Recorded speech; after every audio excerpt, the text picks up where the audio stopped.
So we're just slowly heading up now towards the Hyde Park roundabouts, but the traffic doesn't seem too bad now, touch wood.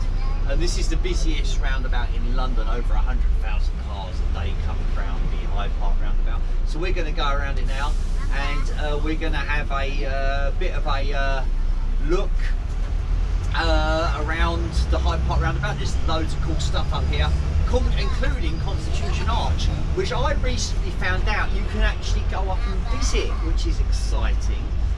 Constitution Arch, yeah. So that's what it's actually got. My favourite statue in London on that, which is Quadriga, which is the Angel of Peace.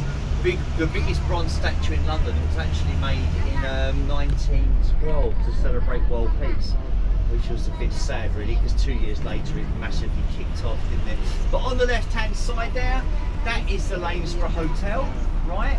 That is the Lanesborough Hotel. That is the most expensive hotel in London. That used to be the St George's Hospital. That is where they discovered the cure for smallpox there. Just coming up on the right hand side, we have the Australian High Commission. That is Australia House. That's the Australian High Commission. And sorry, I beg your pardon, the Australian War Memorial. I don't know why I said the Australian High Commission. The Australian War Memorial, Australia House, is in the Strand. That is the Australian War Memorial. That was built using granite taken from Perth in Western Australia. You can see it just on the right hand side. It's lovely.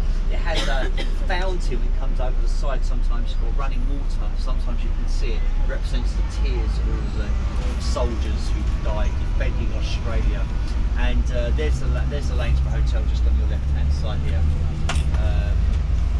Wonderful, wonderful hotel. Straight ahead of us there, that's Hyde Park, the second largest of London's 8 royal parks. And on your right you can see Quadriga, the Angel of Peace, holding back the chariots of war there. On the left hand side, that is Aspie House. The correct address of that house on your left is number 1 London. That is where the Duke of Wellington used to live. It was the first house you would see as you approach London from the west. There's Constitution Arch. It's great, isn't it? That's Quadriga, the Angel of Peace. Look at her, she's holding back the chariots of war. She's got the olive branch holding back the war chariots. It's really great. I love that statue. And we're going to take a left here and head back towards Green Park, stop number 1. So what's going to happen now, everybody, is when we get to our next stop number 1, you can change for the blue, right? Which will take you to all of the museums. The Natural History Museum, the Science Museum, and the Victoria and Albert Museum. It'll also take you to Paris, change at number 1, right? If you don't, you can stay on this bus and continue on the red. Although I'll wait to see from my colleagues whether we have to transfer to the bus in front. We'll find out in a minute. If you don't change for the blue route here, you can also change at number 4. Alright? Okay, so you do either do it at number 1 or do it at number 4. Alright, they're the 2 best stops to do it from, for the blue, alright? So we're coming up now pretty much in a few minutes time to Green Park. That's which is stop number 1 on the map. On the right hand side, that is Green Park. That is the smallest of London's royal parks, at 53 acres big. There's no flowers in Green Park. This used to be a leper colony.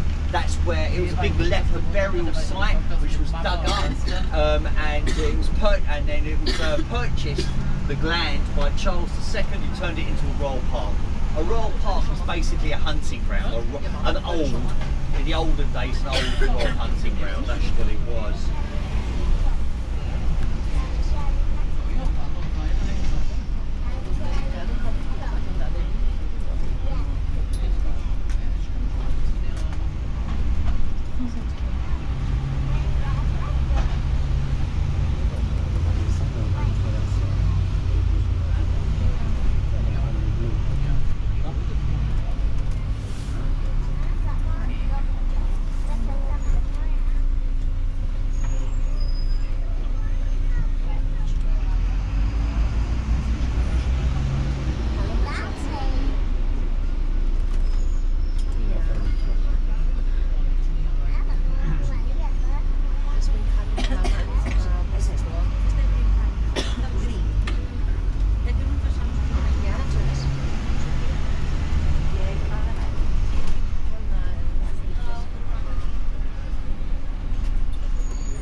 we're just going to come round to our next stop. No, don't get up yet.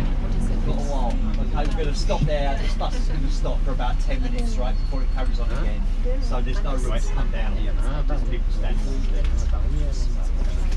Just live in the moment. Read The Power of Now by Eckhart Tolle. That'll help you with present moment awareness. Gerne. Okay? Das war ein You're reading that book now.